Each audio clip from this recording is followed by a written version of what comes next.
All right, so now we have our random stamping done, red on our treat box, and we've done the stamping on the white piece of paper that says love.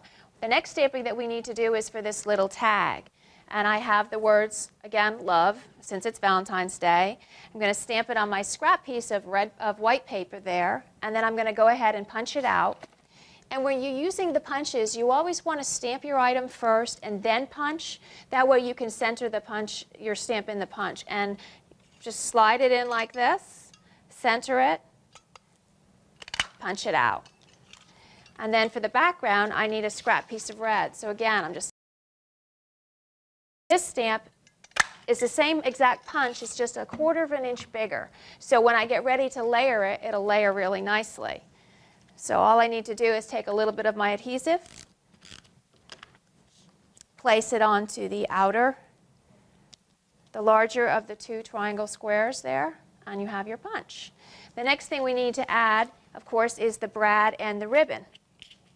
So to do that, I have a 1/16 inch punch, and I'm just going to go ahead and place a little hole right at the top of that tag. And I have a red brad, being Valentine's Day, we're keeping with that red theme.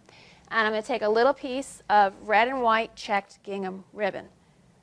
And you only need about an inch and a half of that. And again, I'm going to take my 1/16 inch punch and place a hole in the ribbon. I've got the ribbon doubled over, and I'm just sliding it down and punching. I'll attach the brad right through that ribbon. And if it doesn't go the first time, it'll get there the second time. There we go.